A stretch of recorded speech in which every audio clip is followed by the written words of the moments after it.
It's Feed the Trolls. We're back and we have Launders joining us for the third time. You might as well just become the third co-host here, Launders. You want to just give up your day job of commentating and come join us? I feel like you guys give me all the best topic questions, so I feel very fortunate for that. Thanks for having me on. That was a really great PC way of saying no thank you, so we got it. I know, exactly. Today we are going to talk about FaZe, and I would have set this up really nicely, but you've had a chance to see EliGE already, so let's just jump straight into what we thought of the first showing of EliGE joining this FaZe roster. I mean, Launders, you were there. You're on the scene, on the ground. What do you think? I think Inferno was a little bit weird. I think that there's obviously a lot here. I think like some of the role changes that have happened were a little bit surprising. It's kind of weird to see Rain like anchoring B, for example, on Dust 2. It's kind of weird to see EliGE playing, halls in the way that I guess Twist would on or ropz, right? In the last lineup. Whereas I kind of was hoping, and this is never how it works out, but I was kind of hoping that Frozen would simply take all of ropz's positions and therefore leave all of the aggressive spots, all of the spots like B site on Dust 2, where EliGE plays on Inferno B site last time on Complexity. I feel like those spots he would thrive in. I feel like Frozen would have to learn more, but at the same time, I think he's personality-wise fits way more into ropz's roles. And I think it's sometimes as silly as that, right? Like there is sort of like a saying I like to use that if you can't sit still in real life, you shouldn't be the anchor on a site. Like put it this way, Flames wouldn't be an appropriate anchor for that reason alone, right? Exactly, and that's why Flames will probably do better now. With the space vacuum in Vitality. So yes. I think I feel like I was kind of disappointed to see they didn't make more radical changes. I know that when you're in practice, you're negotiating and you're compromising and saying, okay, well, I'm actually pretty good at this spot, or I learned a lot or I think I could be good at this spot.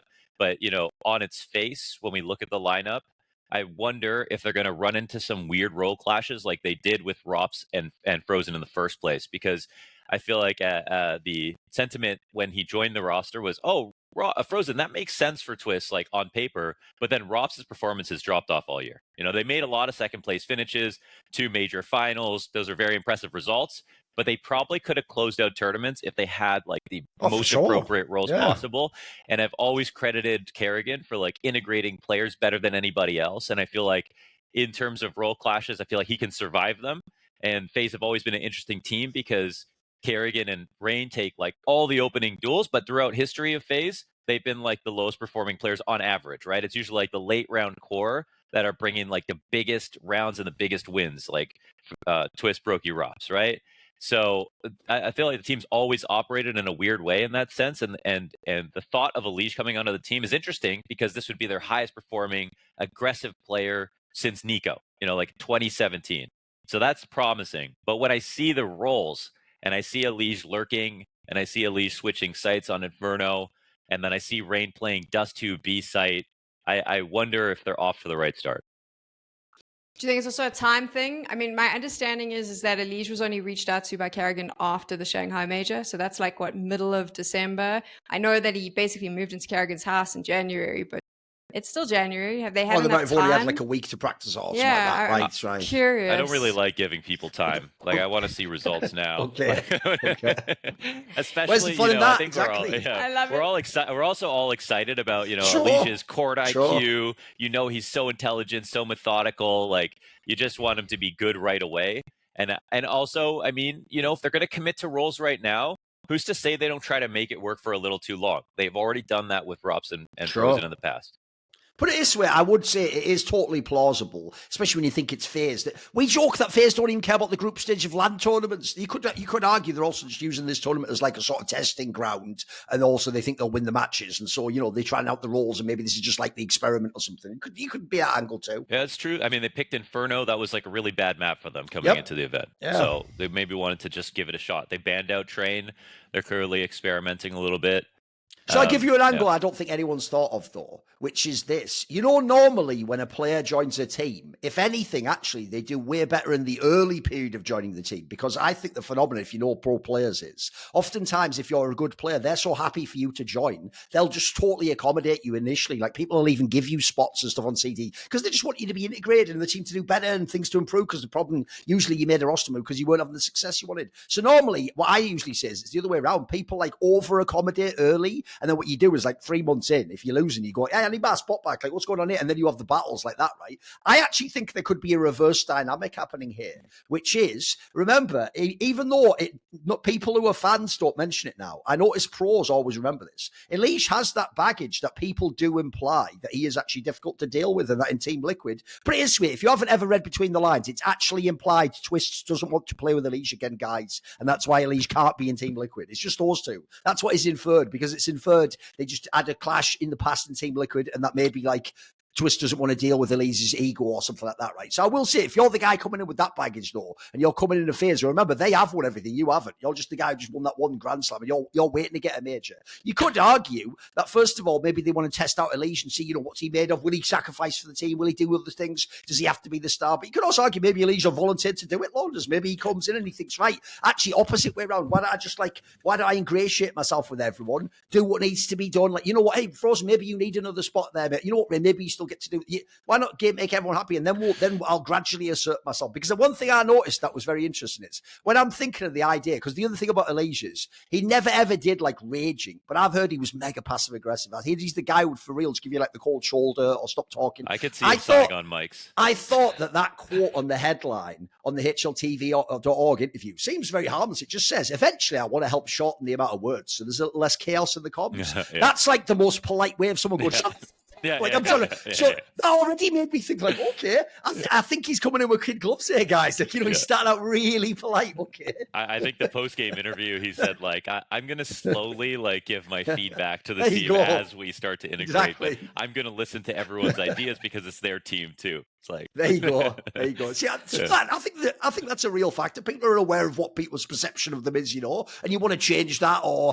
offset it if you can. And especially, by the way, that is one area though. I'm not bringing that up to imply there'll be problems. I actually think, I can't remember who said this on a Talking Counter episode once. I agree with them though. Whatever problems EliGE had in Team Liquid, he didn't have the players he had in this team though. Like if you join a team with these players again, you'll make it work, mate. You'll find a way that it's all okay. There won't be the same drama, in my opinion. You're going to have way less frustrating games. You're going to win more. You're going to see Brokey win a clutch and go, oh, thank God. Like, I don't have to, and the like psychological and emotional angle is definitely a big one here. But the mask will come off eventually. We will EliGE will eventually. He wants to win so badly. We know that for a fact. He's going to speak his mind at some point. But the other half of that is that he's not speaking bullshit. That he's actually going to be able to contribute something like relevant to improve FaZe, for sure. And I've always felt that like this past year, and honestly, maybe like since 2020, it's been like Motivation Clan. We get the best version of FaZe at majors. We get the best version of FaZe in playoffs if they make it there. Yeah. And sometimes they're too exhausted once they reach that point. But like I think something huge that EliGE adds is just vigor. Like coming into the team. His work ethic is insane. That FaZe are going to benefit from just the idea they have to prove themselves again. It's like a new challenge for them. Yeah. They don't have to wait till Austin to start trying. And they don't I don't think anybody cares if they win tournaments along the way anymore, right? For karrigan, it's like, can I get the second major, right? Like we look at Blade, for example, and you could make the GOAT argument for Blade largely because he gets a second major given to him by karrigan, by the way. But because he gets a second major in the last year, and giving everyone majors, okay, fair enough. If you had one, it's hard to stand to four. If you have two and you do it with multiple lineups and you do it with such a weak team overall, like you really have a strong case. Yeah. And I think that karrigan is in that kind of position, kind of like symmetrical to that and Glaive, right? I think Glaive's standing there with 4 majors. karrigan is making major finals, which is absolutely incredible, but he's also giving people eras. Yes. He's giving people he's giving Donk his best rookie year. Yeah. He's giving, you know what I mean? He's giving up these grand finals. And for him, he's already reached the pinnacle. He's won the major grand final. So now his bar is that high. By the way, what you said earlier as well, I just want to actually echo that. I also agree with you. The thing people missed actually last year, it's why unfortunately the Shanghai Major in some ways was a smokescreen, is actually the biggest underperformer relative to expectations was ropz in FaZe. He actually was the guy who for most of the year was mad inconsistent or just not actually that impactful even. In fact, people even question, is the game just aggressive rifles now? Is there no lurkers anymore? Because actually, I agree with you. If you ever saw Twists when he was in FaZe, actually could be up and down. He was more of like an impact player to me. He filled out the roles. He clearly wasn't set up to be the star. He actually, if people don't know, didn't have crazy stats for most of the time in FaZe. It actually was the other players that were the big names. So if you actually look what Frozen did do, if Frozen did every single key press last year the same, but ropz actually played like he used to in the old FaZe, they probably would have won everything, Launders. I actually don't even think they would have been the single. They would have been a really good team because, you know, people looked at the squad and I do think a lot of people thought it was like an emergency and you pretty much have to bring in like, you know, fucking Simple or some massive name like that. Like, but actually, I feel like the part they missed is if you can shift some of the roles around, most of these players can still be really good. Like I never thought it was that big of panic stations, you know. That's a bit of a mystery. Sorry, go ahead, son. Yeah. I'm going to interrupt though before you go on because go on. I was laughing here. So sometimes I always like to make it, I do this whether I'm doing a desk host or for the show, I make a list of topics in case like the conversation goes dry. And in the space of like 5 minutes, I was like, oh, look, they're talking about one of those topics I made. Oh, look, there's another topic. Oh, God, there's another one. So I'm going to stop. You're so good at hosting now, we're telepathically receiving the cue. Whenever it's you and Launders, I'm like, I don't even have to be here. I'll just quietly sit back here. But I wanted to get back onto the EliGE attitude thing and talk a little bit more about that because it is like the worst kept secret. The fans never really speak about it, but like industry people have said like his attitude can be quite detrimental to a team, not because he's like raging and screaming, but because he is exactly like you said, Duncan, passive aggressive, and he gets very angry when his team doesn't perform. And I saw, and the thing that I was curious about was because I saw an interview with James, one of the complexity staff who's now left, where he mentioned, I'm paraphrasing, where he was like, basically EliGE hires his own analysts, so he's obviously working with like the team. And then he has his own people to analyze his play and tell him where he's going wrong. So over and above like team practice, he's going home and then sitting with people telling him like what he's doing wrong and where he needs to change. And then he improves his game and he's going back to the team going, okay, well, I've done this, so now you need to do this. And I was thinking a bit about that and I was like, it's really hard to be upset with someone for having a bad attitude. Exactly. If they're putting that much work in behind the scenes into their own game, you can't really say, hey, listen, like don't come and tell me what I'm doing wrong because you actually can because you've been putting in the work. I wonder if that whole attitude thing changes though in FaZe, because we know that karrigan is the IGL that spends all night sitting up, coming up with plans, changing things up. Like I don't think FaZe's work ethic has ever been questioned. So maybe the I don't want to say it's a problem, but one of the flaws of EliGE in terms of like that attitude changes when you're in a lineup like Launders said with players that are at the level of the ones we're seeing in FaZe. Well, it would be one thing I would say this year, like with my top 20 list, I had EliGE in the top 10. And I had to think about this for a second because obviously he played very few playoff games, you know, all this stuff. But when you look at EliGE, he's a player with a Grand Slam behind him. He's a player that's still playing that level right now. So it does actually matter the historical context of his career because you see that when he's on a functioning team, he's not only part of the functioning team, but he's actually leading that team. Yes. So you know that he's impactful. And you know you're not being gaslit watching the complexity rounds and thinking, oh, it's not him getting mad that's losing them rounds. Like we've already seen him work, and probably 5 years ago his attitude was worse, right? Imagine like how much he's matured since then. So I think it's you definitely have to do some mental gymnastic to say like, well, this EliGE, I mean, if he was better, if he was more emotionally stable, they would have won more in general.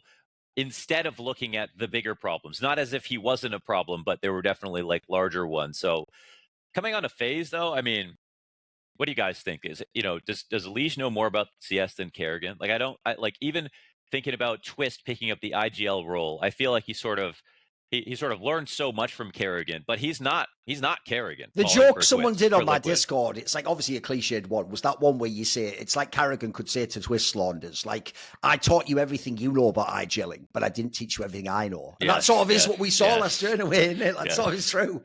Yeah, man. So because you see the intention when he's calling. You see as the map plays out. But then when it gets to that like round 23, like that golden call round for karrigan, it's like a 4-1 with like a simple lurk. It's like a very By the way, easy though, call. you are actually touching on something that I also think is why by the way, I actually have the opinion that, I don't know about the rest of FaZe, but I actually think the karrigan EliGE part will be amazing. I think it'll go gangbusters. And as you're saying, I think they'll actually vibe with each other. Because here's the thing, right? I actually do think, if you ask that question, here's how I would answer it. EliGE does know more than karrigan about being a star in his type of rifle role, in the same way as if you had Nico. Nico, by the way, this is why the whole Nico IGL topic is so fraught, because I do believe players like that, I know why they want to be IGL, because in their role, they are making all the right calls and they are reading the game, and they're not just people with aim, they're making moves that are genius too. You see this way that they condition the opponent and take their duels and rotate off and clearly make the secondary call and stuff. But the problem obviously becomes, like, you need someone to do the rest for the rest of the team, don't you? So I feel like actually that's why I think they will have a synergy. I think karrigan will understand. This guy could actually maybe teach me some things about what his role is about and how I integrate him. But at the same time, this is why if you're EliGE, it's less frustrating, because you're not the guy having to kick other people up the arse and motivate them or tell them to do something wrong. Karrigan and the Neo are here for that. Like, if anything, that's taken care of. You just worry about fitting into the team yourself. People don't understand, like, there's being humble, but then there's actually like the idea of like just being in a constant learning mindset. And there are certain players, like, I even remember when we were at Blast and Glaive came. By the way, one detail for if you don't know, you were saying, Sam, that he has his own analyst. I think off the top of my head, I have a pretty good memory. I'm pretty sure he even said something, by the way, like he actually uses like people to coach him aiming even and tell him like what he's doing. By the way, if you don't know, this guy's fucking amazing aim. He's a really skilled player. That shows launders, if anything. This guy does have the ultimate like beginner's mindset, like a Zen mind or something. Because if you're this many years in your career and you have people give you tips on aiming, you must have a really open mind to actually improve it. That's incredible. And I'm saying that about EliGE, but I'm actually talking about karrigan as well. Oh, right, and so, like, the IGL, some of the players that I've interacted with in person, I remember, like, Glaive was talking to me and Maui in a Blast green room about, like, the analytics tools that we're using to, like, watch demos. Okay. And he was fully humoring us on our perspective on how we look at rounds. And you would think, oh, he's just there to entertain the conversation. But no, if you don't think there's something to learn from everybody. If you're he was giving you a chance, is what you're saying. Like, he was sort of saying, hey, maybe launders knows something I don't. He was actually coming in with that. That's pretty genuinely, cool. And like, obviously, internally, I'm laughing a bit. I'm like, infinitely more about the game than I do. But I also can understand the mindset of like, you should be paying attention to what you might not be aware of. That's the only way you can explain longevity, like karrigan, for example. Like, as one of the only successful old IGLs to come into CS2, like, look how Snap he fell apart in CS2, man. karrigan literally hit the best team in the world as one of the oldest players of all time. That's not a coincidence. That's because he's constantly open to new ideas. So I think that karrigan is, I think that I believe in that too. There's going to be a good relationship there. You've already got some praise from karrigan towards EliGE. And by the way, you said it right, Sam. The key thing that people don't appreciate is it's not like EliGE is just raging and he's just some kid and he's wrong and he's playing, he's blaming other people because he played like shit. In most of the cases, it's actually the reason why most people who in his teams eventually have accepted simple. Because unfortunately, once you got past like him being rude, he was usually right, unfortunately, and he was the hardest worker and he was the best player. Well, in that scenario, I've always said, if essentially what you're telling other people is, I need you to do these things, but if you do, I can do this, which is like carry the game. And then you carry the game, it somewhat proves that you were right. You weren't talking out your arse. Like, it's what you're basically saying is, look, maybe communication-wise, I don't know what you're trying to do, but if we do what I'm saying, it works. Look, I can show you. It's efficacious. I've got the proof here. And I feel like it's the same applies to EliGE. By the way, I'll just throw this in there. I even think that could be a positive for FaZe, because one thing I did get the vibe of when Twists left is Twists, just like EliGE, funny enough, they're in exactly the same spot. They're both coming to FaZe to win the major and to win everything. This is like to complete their fucking Jedi training or whatever, right? They all have that vibe where they're coming for that. The others in FaZe look too chill to me sometimes, mate. It sometimes is too much of a team where I don't get the feeling they ever call each other out harshly. I get the feeling it's like the vibes team where it's like you make like a jokey comment about like, oh, Brokey's pushing too much or something. Like, sometimes it's good to have one arsehole in the room who actually will sort of keep people on track. Spoiler, I say that as a designated arsehole. It's a random aside. I have been brought in so many of the companies I've worked in by head, like executive people, into calls just because they know that when that idiot middle management guy starts spitting a bunch of bullshit, I'm not going to be able to sit there. I'm going to be like, That's nonsense. He doesn't know what he's talking about. That's not. They want. Sometimes you want one guy like that in a room. Listen, you don't want a room full of people like that. That's why there's one of me in this call. But every now and then you need that one guy. You need that one guy. I think there was like karrigan's tweet after Rio was the only passive aggressive thing he's ever said about his team, where he just said like no one was helping me. You know, like my teammates didn't have their monitors on. Like people weren't shooting, not naming a single person, but clearly calling out everyone in general, which tells you that he did not give that direct feedback. No. Maybe afterwards they talked about it, but that even sounds like he's doing that thing where, you know, when coaches in sports use the media to talk to their own team. That sounds like he's doing. Exactly. It sounds like he wants them to say HLTV.org and that be the headline. Go, wait a minute, what? Like, I agree. Actually, I think you're right. That was subtle.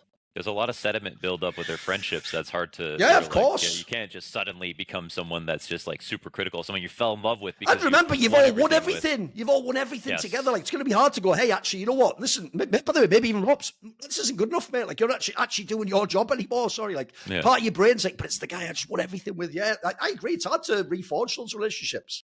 I think he's done it one other time. I think it was last year, full groups, when FaZe fell into Showdown. He did the interview right at the end when they dropped down for the first time, and he just said, you know, I don't have much to say. It's disappointing, but we're going to basically go back to the drawing board, and everything everyone thinks that they know is going to change. Like, it was something along. It was basically along the lines of, whatever my team is saying, they're going to shut the fuck up and do it my way now because I knew I was right. That was kind of what I got from it. And then they came back revitalized. But I also think to talk about the arsehole in the room, like the comments around EliGE have always fascinated me because he always plays well.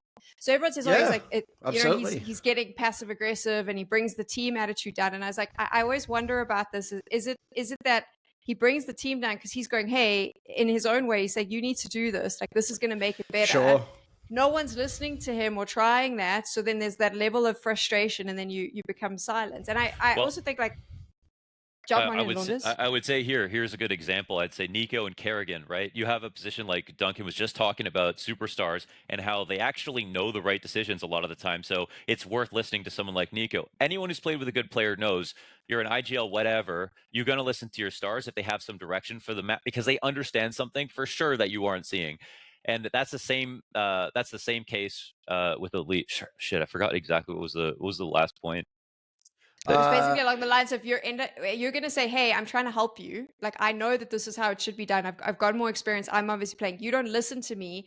I am going to become silent and miserable and bring the thing down because I'm feeling like, hey, like, no one's really listening to what I'm bringing to the table. Yeah. I think so. I think that EliGE like played, let's say in complexity, played so well, made so many good decisions in the rounds, and I really do think that you play with someone like that, you want to win.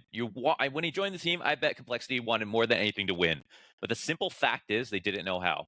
And I think that when they made their incorrect decisions and they lost games, they got frustrated with probably no one more than themselves. Sure. And they desperately, obviously, you never want to bottle around. You never want to go 2v4. You're trying your hardest in every single. And by the way, they were notorious for that as well, launders. People think it's just the HLTV rate, like no firepower. It wasn't even that. It was actually that they would just do bad decisions late in the game. Right. They were notorious for it, mate. But I mean, just as much as EliGE's trying, I'm sure they were too. They just weren't good enough. They simply were not good enough. So I feel like it got to the point where you're walking on eggshells. You know, you're going to get yelled at for a bad decision. Now you're scared to make any decision. Then you start playing worse. And I think that's where EliGE can affect your teammates' performances. But that's why if EliGE is the exact same person on a good team, it won't matter. Because the person you're playing with, Rain now, can adapt, can actually play better the next round. We'll make the good decision in the first place. Even though it's PM, that is also why in the early going launders, he's going to be way happier. Because as you're about to go, Grim, what the fuck? Oh, well, actually, Rain won that round. Oh, my bad.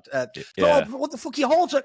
Oh, shit, actually, Brokey did hit those shots. My bad. Like it's just like it's going to be way better than Paul. That's actually the genius of this move, by the way. I actually think it'd be way more of a risk, all this like drama angle, if he'd have come straight from like TL when he was like not as good anymore and they kicked him out, and then he came to a FaZe and he wasn't like the good player anymore, and he had like he'd only come from being in Liquid where he was like, you know, the princess and everything was done his way. People claim, you know, that'd be different. I actually think in some ways going through like the fucking Bane pit of complexity, where essentially what he proved in that team is, unless you are like Don Cormonacy or something, nobody carried that team. I actually think EliGE did about the best he possibly could. Like you're saying, so I actually think that one of the most underrated things about him, this is why I actually do think, even if you could say, I don't know, he's misguided in his communication method or how he reacts to things, the reason he has to have something about his game that makes sense is I think he's one of the most consistent pro players I've ever seen in CS. Like this guy really, like he's like a rifle version of Device. Like if you give this guy like the environment he says he needs, you can almost guarantee a certain level of performance. It's incredible. Even though we're talking about just like like karrigan year after year as well. Remember,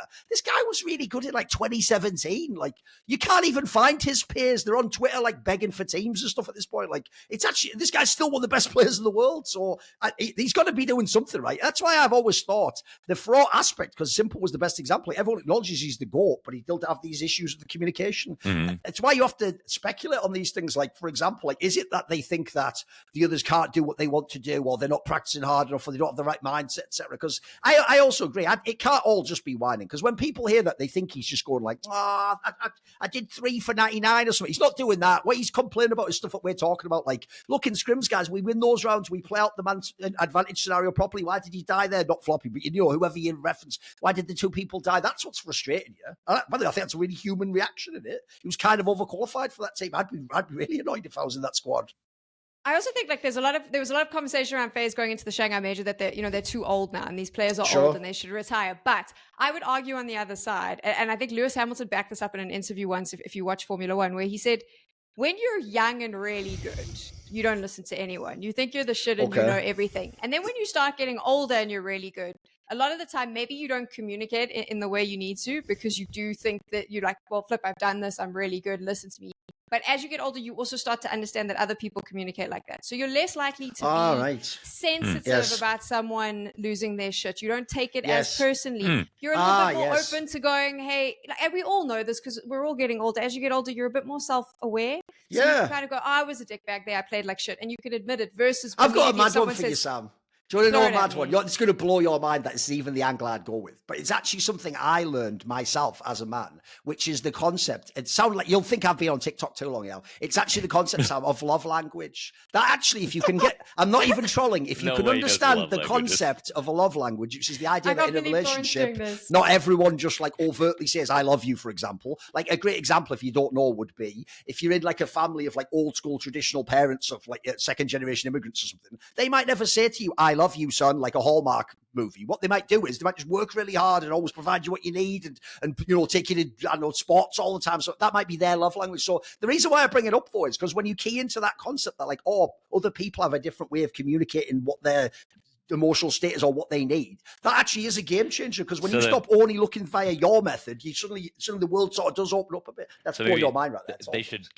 They should gift EliGE a Porsche and see if that's his love language. Right, okay. I was going to be like, well, Thorin, what's your love language then? If you've gone down this TikTok rabbit hole, I mean, everyone wants to know. Well, it's obvious, isn't it? My love language is obviously banter. Like, you can say anything harsh, just make it seem funny and like it's. By the way, in a weird way though, I'm not joking there, because that's why I've told you, Sam. Initially, I did think we were going to have a beef, me and Jill, but actually, if you look, he's just doing that thing where he's pulling my pigtails in the kindergarten class, isn't he? He just wants to be friends and have attention and have fun. But so as long as you keep it lighthearted and there's like a sense of fun to it, you're not being really harsh, you can say anything of that sort. There's my love language, banter. Actually, it is, yeah. What you said, Sam, actually made me think that maybe this is why karrigan is so good with so many superstars. He's played with more superstars than any IGL in history. We know that. But he also himself was a superstar, right? Duncan, before the podcast, you're talking about 20 years of history. Yeah. At one point, karrigan was a star player of his team. Yeah. It was a long time ago, but he might understand. I mean, it might be easier for him. By the way, I'll give someone the analogy. If you want to know, essentially, here's the thing. He wasn't like Forrest or Neo or something. He was more like a player like Brokey, if people don't know. He was like a guy who could like hybrid rifle game. He was like a skilled player. If people don't know, the weirdest thing of all is his personality was really different, because he was actually a troll / a clown. So I always say he's like Brokey. He used to do stuff for real. As a player, he would go to events and bring an old-fashioned football rattle. Do you know that thing that's wooden, that spins around and goes... It's really annoying. By the way, they banned them in football. They're so annoying. He would bring them to the LAN, and when he won, would do that in the tournament area. That's why I always say the idea he became like, the mastermind. Like, knight to F4. Like, that's actually insane to me, that transformation. Yeah, he is a different person. Yeah, great launders. I love that he was the biggest troll to start with. I want to reverse back. I'm not even joking. I'm not saying this now. Time at one of these events when I was there as a journalist taking pictures, I once said to an admin, can't we like fucking warn him or something for doing that sound? That's getting really annoying. Like, I have to fucking stand next to him and like, shh. But sadly, they wouldn't listen to me. I was just a pleb back then. I hope karrigan watches this and he brings that thing back to land. I would enjoy that very much. The way he's evolved is becoming like a genius at playing the veto game in interviews. Like he will trick you. He's mega, isn't he? Yeah, it's amazing. Like I don't know if anyone else is actually that slick with it, where you actually believe what he says in interviews, and then he uses it against you. It's my favorite. I want to go back to before EliGE gets picked up. That's obviously been the main focus here. But to talk about the fact that ropz was leaving, did that surprise you? I mean, obviously, Yanko tweeted about it. There was, I think, a lot of FaZe fans were shocked because they were calling for very different players to leave. Was ropz getting dropped the shock or leaving? I suppose. I think if you look at the way it was said, it's actually implied to me that like leaving wasn't necessarily the first thing on his mind, because it's actually, put it this way, spoiler, when Yanko tells you an opinion about Nico or fucking FaZe, he knows the players in the teams, guys. He's coached them and worked them and friends with them. So he's not just giving you speculation there. He's sort of using their opinion to inform what he knows about the team. So what I would say is, if you look at what Yanko complained about, he didn't complain like, oh, ropz doesn't want to be in FaZe, or ropz. What he pointed out is that FaZe just let him go on a free and that they didn't try and renegotiate. Right? What that suggests to me is this. I would be very surprised, Launders, if actually like at some point last year, ropz said, I just don't want to be in FaZe. That's it. To me, it's more like I believe those stories. Even though it's be implied it's not true, I actually think what the Temper guy said seems plausible. I think first option was, I actually think he loved being in FaZe, by the way. I also know he has massive respect for karrigan. He loves a bunch of the other players and his friend. So I think your first point of order, if you're ropz, is just get a better player in. Like I'm saying, just get in a star player. Maybe we can have Yimfat or some of these big names that come into the team, and that's enough. Then the implication is, though, that FaZe never ever tried to negotiate his contract. And so maybe then he felt like, one, the team isn't changing, and two, he felt disrespected, or like, because obviously he used to be the star. You want to secure that player. So to me, it was almost inferred. It was after he realized, like, oh, FaZe just isn't doing anything. Right, fuck it, then I'm going to go to Vitality. So I actually found that a bit strange the way that was set up. Yeah. It's like, it's obvious there's so much conjecture. I mean, especially with people like ropz and stuff, where he's just coming out and saying, like, no, that statement's not true. That statement's not true. But not actually saying what. He's actually quite a hard guy to read as well, don't you think, Launders? Like, he's got a pretty good poker face, mate. He's a good lurker, man. He's a good lurker. Exactly. Yes. I think my suspicion is, though, that it had to do, like, think about like what you just said. If they wanted to make a roster move, they just got frozen in, and his stats look good. So where do they have give for ropz if frozen is the issue for him?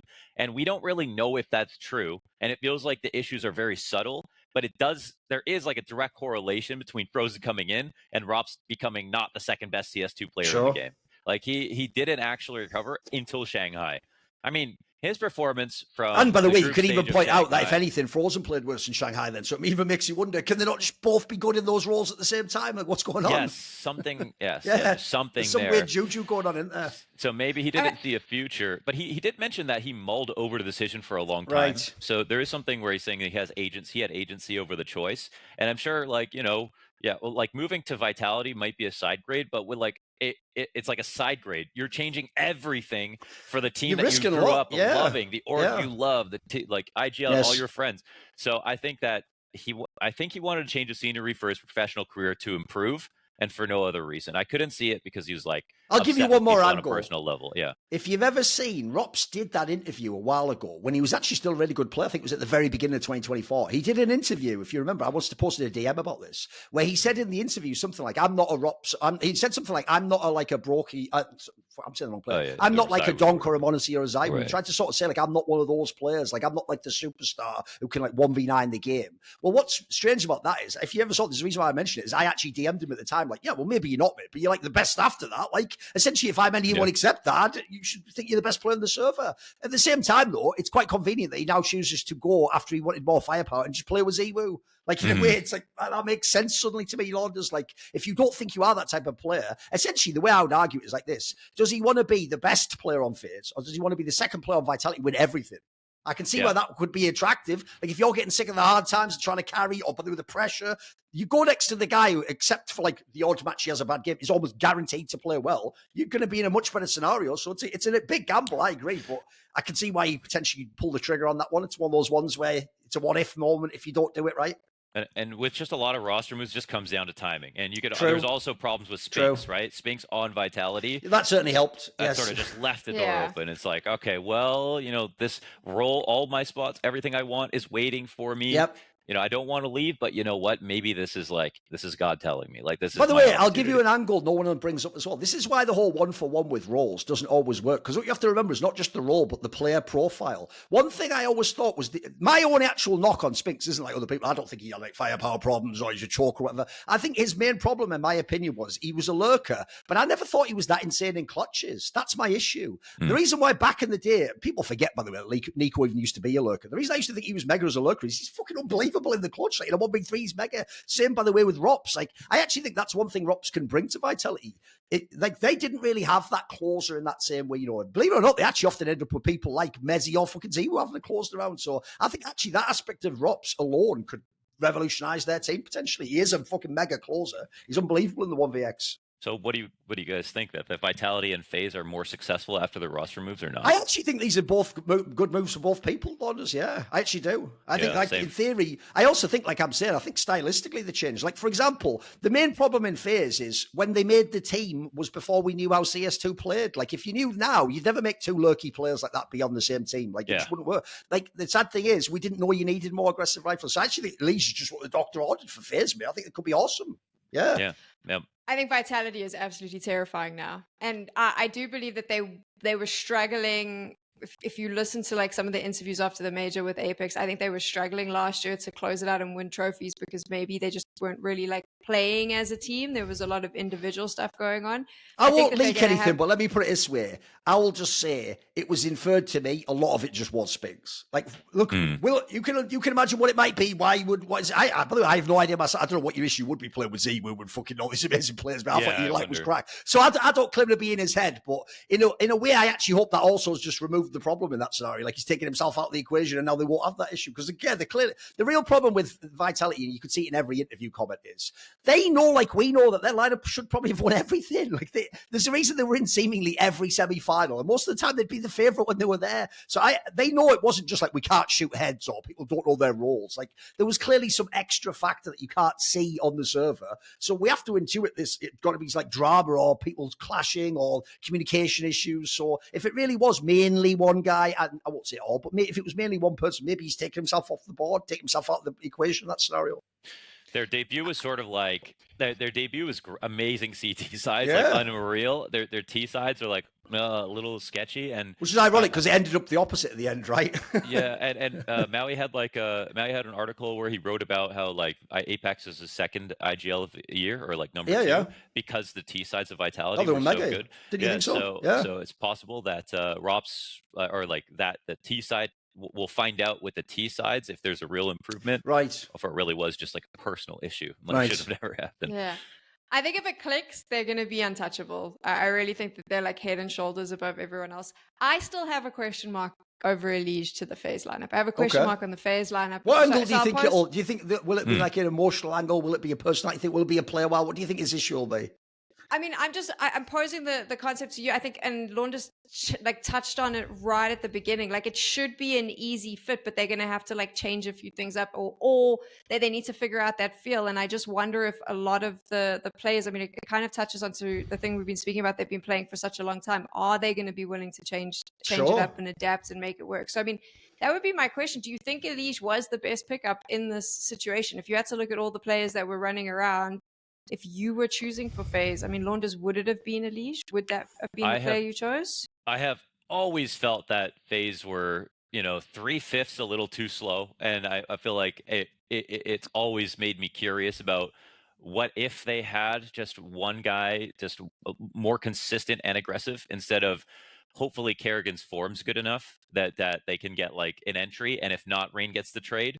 Because like for 2 years before Antwerp, this is a huge problem for FaZe, that karrigan's performances were so consistently bad that even if Rain was playing well, it just wasn't enough in the front. We all know how important the opening kill stat is, right? That goes up with EliGE. So my real issues are like, again, like watching EliGE not take those opening kill.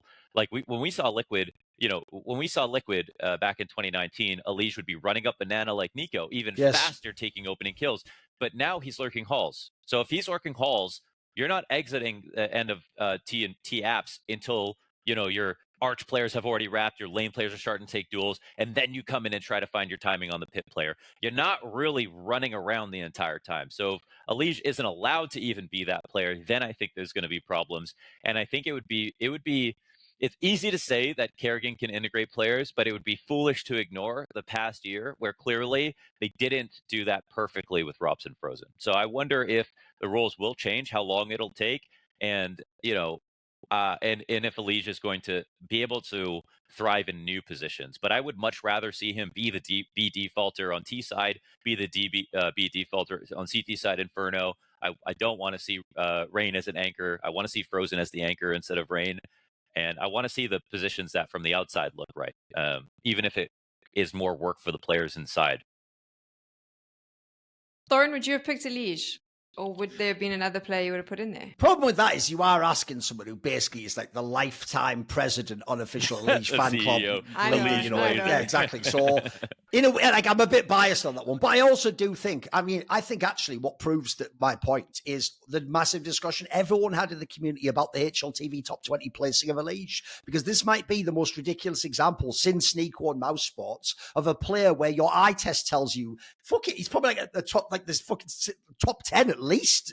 Like maybe at times he was like 5th best player in the world, but the problem was you don't have the sample size of the team to put you in a position to be that in that rating. Like I think almost everyone agreed, like, holy shit, is he at the bottom of the top 20? How? Like he's better than all these players. So I do think he was essentially in that sense like the most overqualified player elsewhere in the scene. Like except maybe, I don't know. In fact, you know what? I wouldn't even say Xantaro's on Eternal Fire. He actually had pretty good help and firepower on that team. So I think to me, he was an obvious person. Like put it this way, I think it was a very shrewd pickup, especially because I have heard in the past, I've told this before, I've heard EliGE himself tried to get into Na'Vi when the IMA wasn't doing that well. He just couldn't get in. I've heard he's asked around and he's asked around the teams. It's just maybe some of the others didn't want to take a chance on him. That's why in a weird way, I also think this is perfect for both sets of people, because I would say this is sort of like the last chance saloon for both groups. Like if this doesn't work, they probably just fundamentally change FaZe. You don't make one player change. You probably like rip half the core out and bring new players in. If it doesn't work for EliGE, you're probably never going to be in a top team again. Like this is actually, in some ways, I think both people should be very motivated to make this work. This isn't just something of like, well, if it works, it works. And if it doesn't, I'll leave. Like, I actually think both parties should be coming in with like a totally open mindset to what do I have to do to make this successful. So I actually think this is an excellent pickup for everyone. And also, we touched on it previously. If, as Launders said, cause karrigan's worked with seemingly every superstar, and by the way, they all play really well for him. I think he might be the greatest IGL ever for making his stars shine. Like, it's a dream to think of EliGE playing with this guy, because this is no diss to Nitro, but Nitro ain't a karrigan. And JT most certainly is not like, I don't think he's ever had a person like karrigan. So that's why it's also one of the reasons, spoiler, why I always kept trying to force Simple into FaZe. Not even that Simple's that amazing now, but I want to see what karrigan would do with him. I want to see if he'd have some angle to make him sharp or whatever. So to me, even though people might think this is mad because how long EliGE has played, I think if they get the roles right and they're on the same page, communicate, I think this could be the best year of EliGE. There you go. That's a statement. Oh, okay. Best year of EliGE. I mean, do you think that this FaZe lineup sticks as it is, Launders, or do you think that they have to make another move? For me, I feel like I like FaZe. I liked FaZe as it was when it went to the Shanghai Major. Even though they were losing, everyone was saying they must make a change. I was like, I don't think so. They proved at Shanghai that even with what they had, they could get to the final. Obviously, it just wasn't quite enough. For me, I don't know if they need to change. I know lots of people have Brokey's head on the chopping block. Lots of people have Rain's head on the chopping block. Would you change it, or do you keep it as it is right now? I mean, I didn't have Wonderful on my top 20 list, which some people found like slightly egregious. The same reason that I, maybe had Wonderful just 21, 22 and EliGE in top 10 opposite to HLTV's list is because of replaceability. I think that when I think of Wonderful, I think there's operas that could replace him. I don't think he's very special. When I think about EliGE, he's one of one. So I don't think there's anybody that can kind of do what he does. They want to take a chance on this new lineup. I think he's going to deliver his half of it.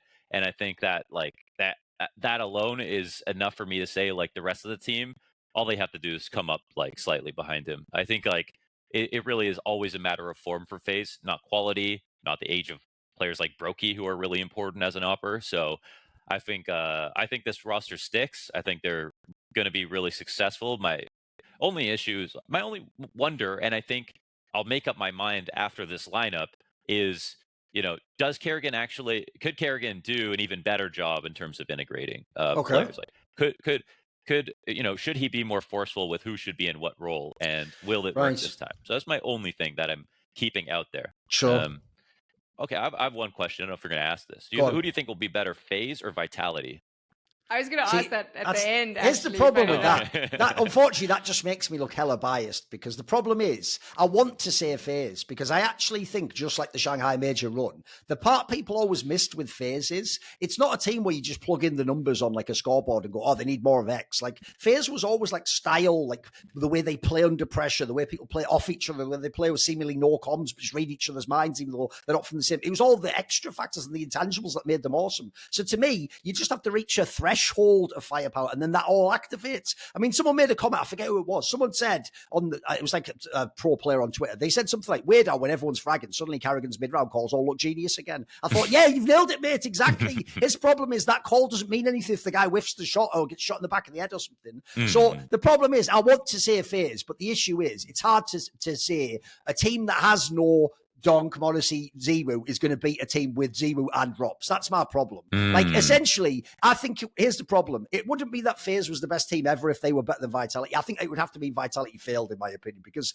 I think Zero, it's the reason why I critique him so hard for the odd games he has bad in playoffs, because in a group stage, this probably is the best player ever. Like, I don't think I've ever seen him play badly in a Swiss system, in a group. He just always smurfs. So if you have a player like that, it's really hard to outpace a team like that. He's basically always going to be in the playoffs. Well, what about 2022? What about 2022 when they had Antwerp? I mean, they got lazy after Antwerp and didn't complete their era and whatever, but they could have. They were the best team in the world. Yeah. So why couldn't it be the case that even with like always lacking top 20 players as like they have for a long time, why can't they be the number one team in the world and therefore better than Vitality?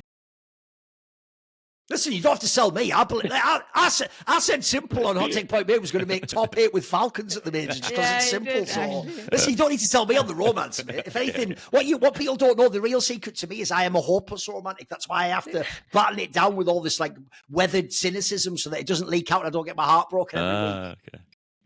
I'm kind of like, we're doing this whole romantic thing now. I'm there. My head says Vitality, but my heart says FaZe. I'm like, FaZe has always karrigan has always found a way to just do the impossible. And I think, because it's fresh in people's minds, I'll bring up Shanghai, but you've seen it so many times. That final, like the way at the end there, it's insane. Just like, there was this moment where they call the timeout. I get goosebumps every time I think about it. They call the timeout. It looks like they've lost their final map. This conversation happens. I was still sitting in a green room with Dust, and I went, holy shit, they're going to do it. Before they'd even started playing, because it was like, you literally saw the aura around those players change. And then it was round after round. Who the hell knows how they did that? No one freaking knows. They shouldn't have been able to do it, and they did it. That's what karrigan has. I don't know what it is. No one knows what it is. It's magic. It is magic, and you know what? At the majors, it was them to beat Vitality at both majors. They were the most important games of the year, despite all the map streaks in between, all the Mickey Mouse group stage games that they played against each other. FaZe, when it mattered most, were better than Vitality. Yeah, the real problem again is you're just playing into my bias. You have to understand, even if like you asked me now, so we're just not even changing it. We're just going to replay the shot. I'd still say FaZe going to win, even though I know they lose. If in some ways that is the experience of being a FaZe fan. You should believe in them with all your heart, like Santa Claus. He just loves the game so much. He wanted to see Donk have that success story and get that. You know, and also I do think that's going to play a big role. Like there's so much to get knocked down so many times and be that close so often. Like there is something. There's that axe to grind that comes into play, right? That has to affect. Also, this is ridiculous. Thorin and I, every time we have a FaZe conversation on the show, this is how it goes. We end up just becoming these giant karrigan fangirls and boys, and we just talk about how great they are. And if anyone says anything mean, we get really upset. Yeah, fuck them. Completely illogical. Man, I made a video in 2020 calling for Rain's head, and it was and it actually kind of aged. It aged pretty well in the sense that I compared him to Flamesy. And it was Flamesy when he was playing on Endpoint, and he was playing Inner on Train, and he was being so active. He was going for like a lot of wall bangs. He was showing like a lot of creative play. He was making a very boring default position look like you could do more. And I said, this is what Rain needs to do. And unfortunately, that was just, I was a little bit blind to like the way the world was at the time, and everybody who was like an old school LAN player was falling off because of COVID. Oh, they didn't like care people were that. staying Yeah, inside, true. and I didn't really think about that. I just thought you're gotta be a champion every single day. But I understand like when Flesha says I play a tournament, I don't even know which one I'm entering because it's online. I get it. It was a little bit harder back then. And I vowed after that point, especially right when Antwerp happened, that I would never doubt FaZe again, that I would never call for anyone's head, that I would never call the end of FaZe, that I would never call a retirement. And there have been so many people I've seen along the way. We need someone to take what Launders just said there and make an actual like laminated placard that says, essentially it's like a pledge of allegiance to FaZe. I agree to never call for roster moves. I will never disrespect Brokey. I will never say karrigan low frags. There should be like a list they have to check off before they're allowed to enter the chat. Exactly. And here we are, karrigan 34, Reigns in his 30s, kids, everything. Like it's they're getting to the point where they could have retired a million times already, but they haven't. So it's still working. I mean, it's really no sense in doubting them. And like last year, like they could have been team of the year. Like could have literally just been team of the year, and then we think, oh, they've got 5 years at least. But now we think, oh, maybe they've only got 1 or 2. They're getting a little bit old. They made so many second place finishes. They made so many like close attempts, obviously. Yeah. So I don't know. I like that last year. Them. Yeah, last year, like moving into the major, I made a video, and I think in the title I put like FaZe Vitality G2 who wins the major. And someone was like, "Why did you put FaZe there?" I was like, "Why would you never put FaZe there? Like you always have to add them. They probably retire and the whole team disbands, and I'd still put FaZe in that conversation." By the way, though, jokes aside, that is also why it's so hard to remove players, though, because that magic isn't just karrigan. It's like a mixture of the players combined.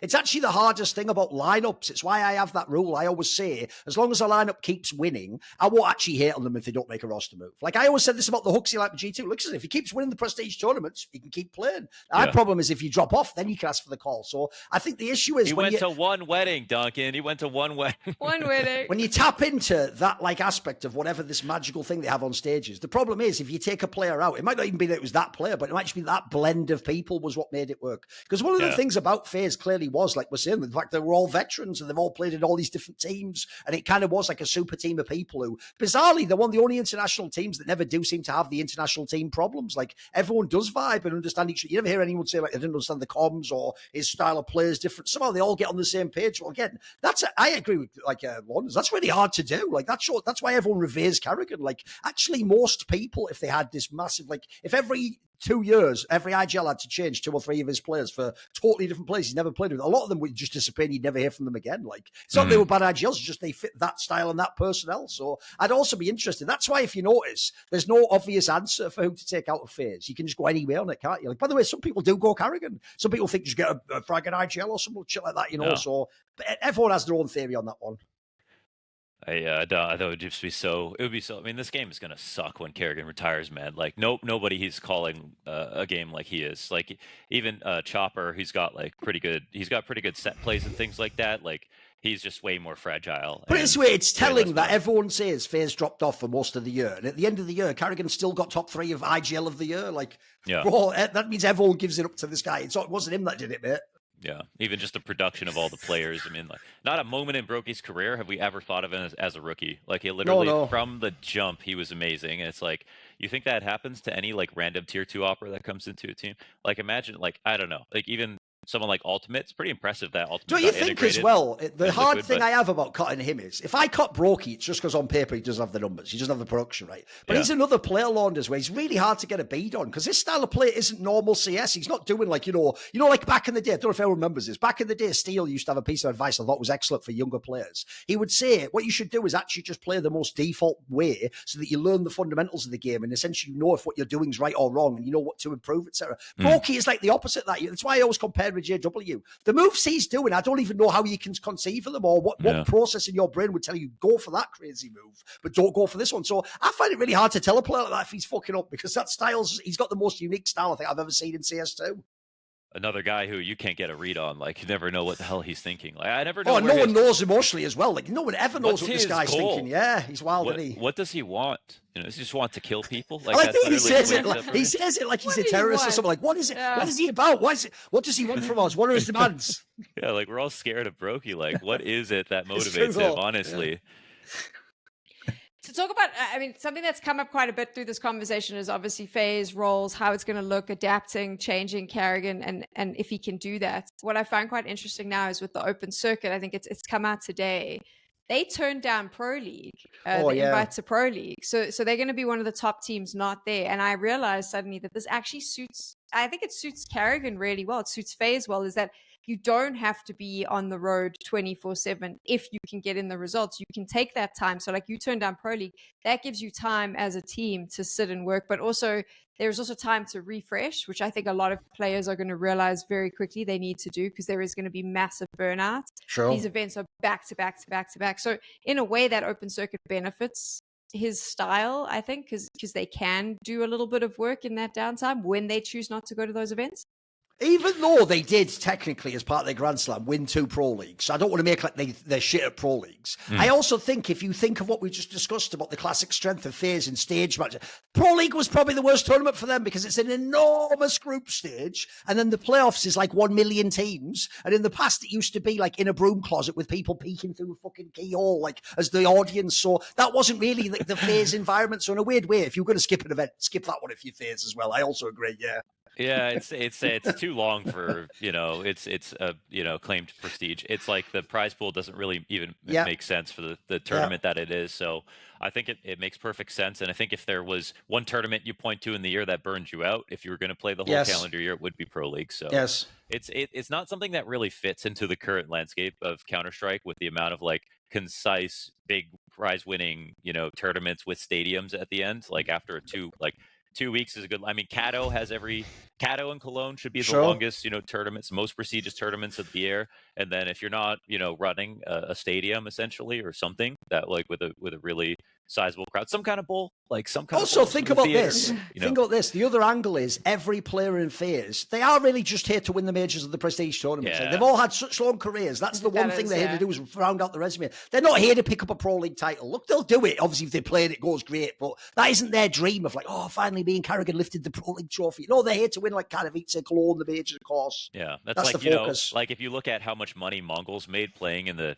S tier tournaments of the year, playing the Yala Compass, playing CCTs and stuff like that, they were like top 5 in terms of prize winning. Yeah, it was loads. FaZe could have gone to those tournaments, won all that money, no problem. But and Mongols eventually will not be a team that I go think to those it's why Vitality afterwards. doesn't go to the Bet Boom events, for example, because to them it's just like, what do we gain from this? Like, there's no upside for us. Even though, by the way, we'd win them, it would probably give us more prize money, rankings, team of the year and stuff. But I agree, it's not the main focus, clearly. Yeah.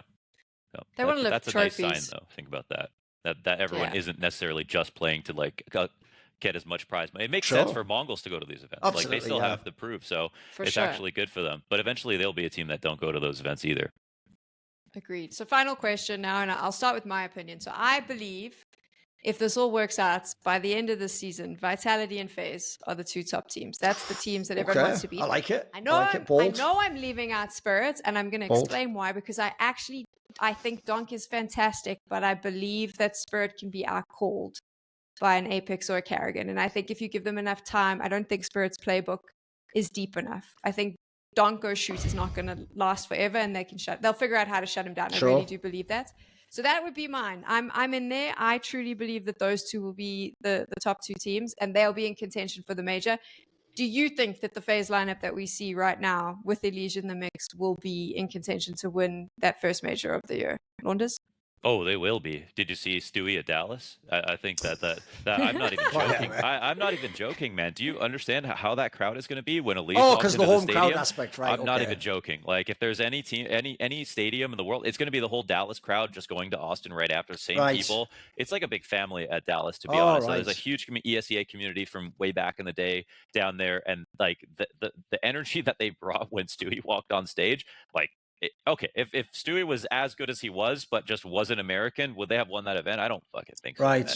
I actually think, I already tweeted that FaZe will win Austin. It's like half a joke, but it's half to do with my racism angle, but that's all based in some truth of the fact that you're going to get a crowd buff when you play.